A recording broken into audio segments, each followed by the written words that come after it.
Hello, welcome to the tutorial for the sceneBG.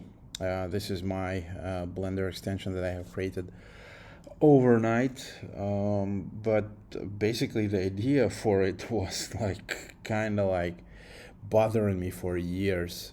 So I switched from the Keyshot to Blender, and I always missed the ability to enable background for final render and render preview that allows me to add some sort of fashion style or kind of simplistic style for my model that I want to render, for example. And this is the plugin that I created. So basically we have main color, we have BG, and we have lights.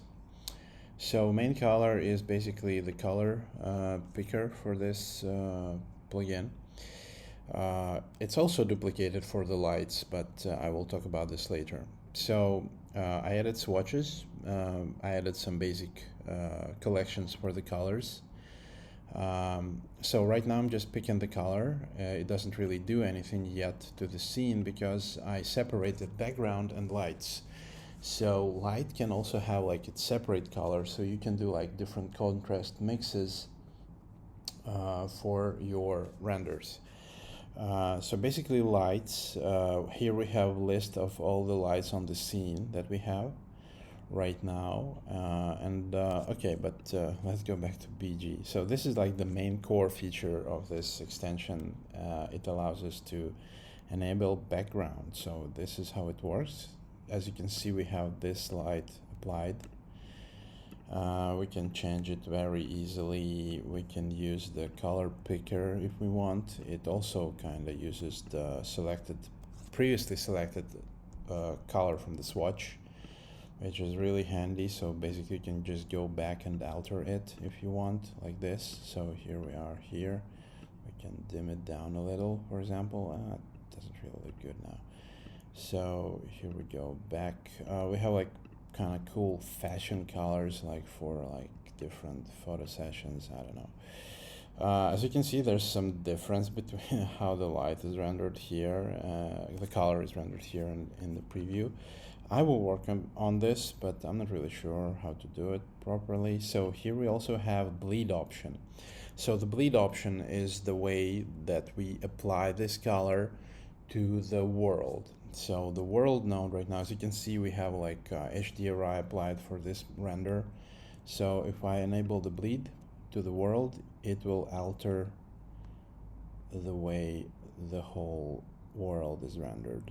So as you can see, it became more blue. Because blue isn't really bright color, it's really hard to see the difference. But for example, if I use this color, the difference is pretty clear. Like this, for example. As you can see, this is the original world render, and this is world render applied with this color applied, basically. So also we have an overlay. I decided to go extra step and apply the overlay with this color to the whole viewport, basically. So here we use multiply, and you can see the difference. So with multiply, this color somehow looks closer to this one. Yeah. So this is the main feature, and also the light. So in the light section, we can use inherit color. So this color will be applied here. So for example, on a scene, we have a lot of white color around the model. So for example, I can change the color like this, and this basically, and this. Let me check. Yeah, so you probably start seeing the difference right now. Yeah, because it's a bright color again.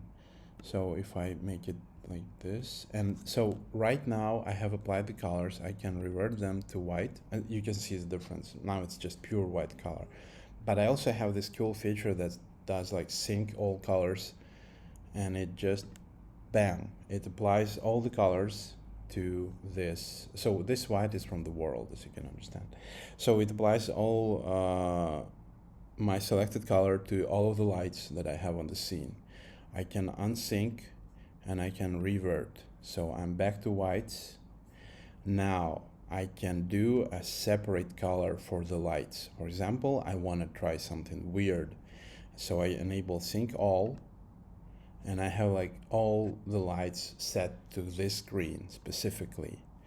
I also can go back to color picker and I can adjust these lights like this. It takes some time. I'm on my Mac. It's not the best option for the Blender, of course, but this is how I decided to develop this. So this is it. So I can do apply all, I can do revert all, I can do sync all, so it's locked. I cannot modify anything here.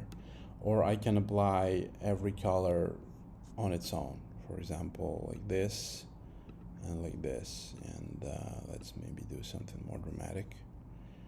Again, we apply again. Yeah, so you can see the changes. Yeah, so I think this is it. Let's do some different colors.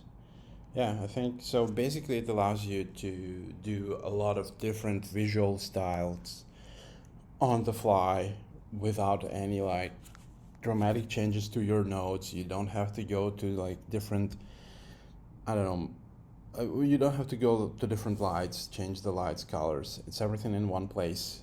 It also adds like a cool background effect that you can basically use. And as you can see, this is really nice, I think, to my kind of taste. My taste is weird. That's why my art isn't really that popular as I thought it would be in years. But yeah, overall, this is it. And here we can enable the overlay and maybe like do a little hue, for example. It will just make it a bit like this. Yeah, so this is it. This is the end of the tutorial. Thank you for watching. I hope I was informative. And please use my extension and basically send me your results. I will be always happy to see people use any of my stuff, to be honest. So thank you.